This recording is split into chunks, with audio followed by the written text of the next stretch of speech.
Hello, it's me, Caroline. Imagine you are on the playground as a child and a group of bullies has taken over the swings. They aren't letting anyone swing, except for the kids they think are cool enough. And guess what? They aren't letting you in. No, don't worry. It's not really because you're not cool. You just happen to have qualities that make you different from them. But shouldn't everyone be free to use the playground equipment equally?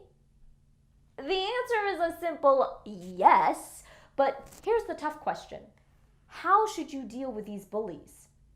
That's where some strategy and some extra help might be needed. Compare the situation to situations that can happen in the adult world.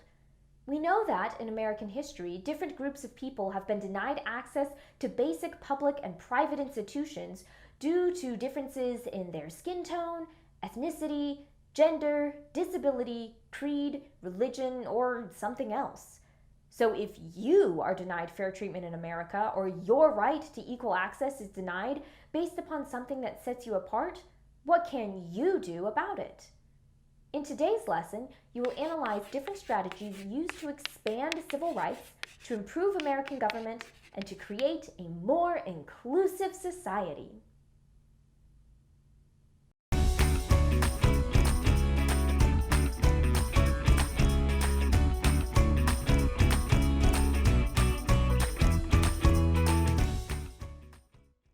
Although the revolutionary generation failed in their time to create a society that fully lived up to the promise of the Declaration of Independence, they would establish a revolutionary tradition, one made up of democratic principles, democratic practices, and constitutional structures.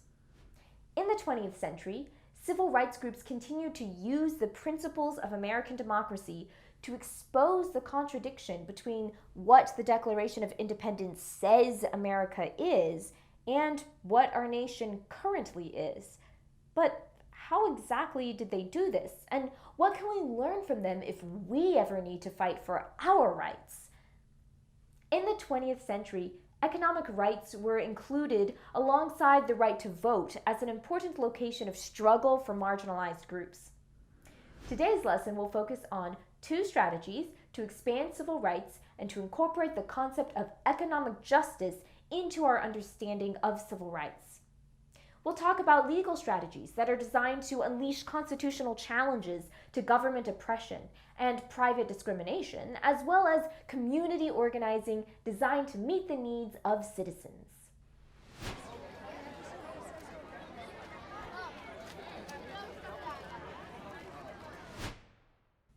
Today's essential question is this: how can people use legal strategies such as constitutional challenges to state and federal law, as well as community organization techniques to improve American government and society?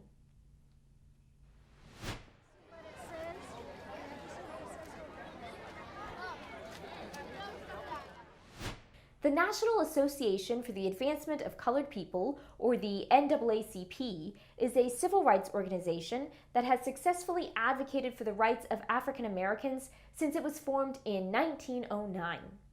This group focused their efforts on testing the constitutionality of segregation laws and state limitations to suffrage. Observing how policies stack up to the principles of the Constitution is the duty of all of us as U.S. citizens. The Constitution creates an opportunity to fight public and private oppression. Using this strategy, the NAACP immediately went after discriminatory state election laws. Take, for example, Oklahoma, a state which had been administering literacy tests as a way to limit African Americans from voting. So, in the landmark case, Gunn versus United States in 1910, the Supreme Court found those tests to be in violation of the 15th Amendment. The central purpose of the NAACP was to dismantle Jim Crow because Jim Crow provided the main framework for legal segregation around the nation. In Brown versus Board of Education, the Supreme Court ruled separate but equal, the precedent that had allowed segregation, unconstitutional. The NAACP finally achieved the precedent needed to bring down Jim Crow. Take a look at the PDF for a detailed exploration of their work.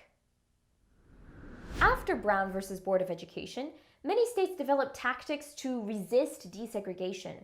Violent unrest began to unfold in many southern states.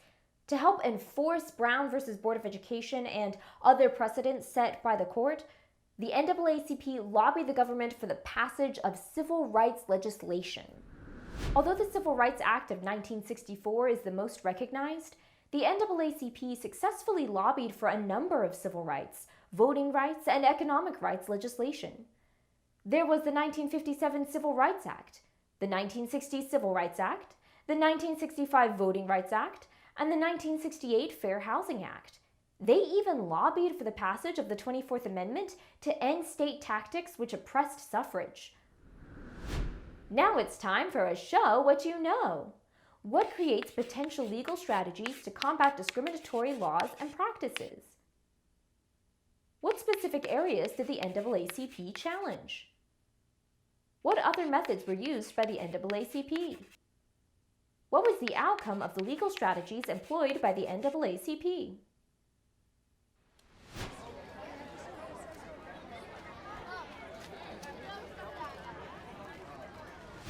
Despite the hard work of groups like the NAACP, discrimination within American life persisted. In the 1960s, Chicago became the center of a new, multiracial, anti-racist, anti-classist movement. Chicago had been run by the Democratic machine, headed by the infamous Mayor Richard J. Daley. Conditions in working-class neighborhoods had deteriorated significantly in the 1960s. Police violence was also a major issue in poorer neighborhoods. Different neighborhoods of the city were, in effect, governed in different ways. Officials also tended to be more corrupt in regards to housing and other city utilities. Many regard this kind of approach as the criminalization of poverty. In an effort to improve these kinds of neighborhoods, numerous community-based political organizations emerged to create greater levels of economic and social equality, as well as self-determining institutions. The Black Panthers had emerged in Oakland, California, as a radical political organization focused on self-determination for Black communities that have been facing historical discrimination and poverty. Chapters quickly spread across the nation. Another group, the Young Patriots, emerged in Chicago in a neighborhood dominated by recent migrant families from the Appalachian Mountains. Another example of one of these organizations, the Young Lords, was made up of Hispanic members and originally formed in New York. Each of these groups conducted community organizing and self-determining politics, such as resource building and education within their communities. They started schools, lunch and breakfast programs, clothing drives, food pantries, cooperative businesses, and self-defense and literacy programs, all in order to combat historical oppression and create economic security. All of these groups were brought together under the name the Rainbow Coalition to deal with the criminalization of poverty in American cities.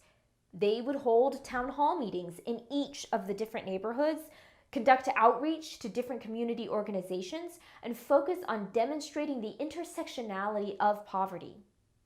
In the 1960s, a lack of economic opportunities was forcing more and more people of all races into abject poverty. The coalition used community-based strategies that exposed links between economic inequality and social inequality and pointed to how these two interlock to oppress civil rights in America.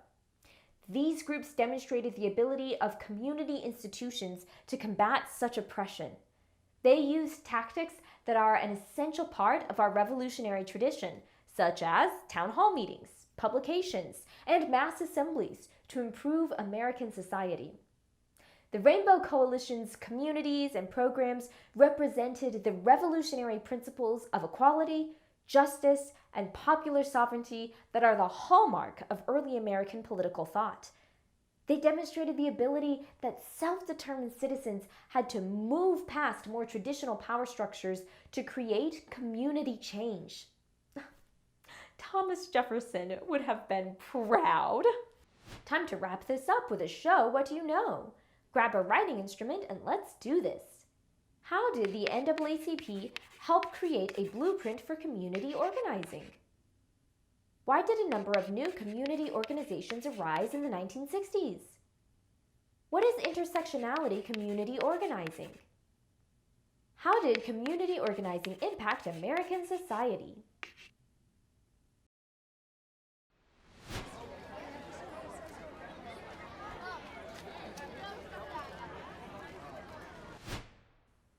Let's answer that essential question. The question was, how can people use legal strategies such as constitutional challenges to state and federal law, as well as community organizing strategies to improve American government and society? Be sure to check out the PDF for a guide to answer the essential question for this lesson.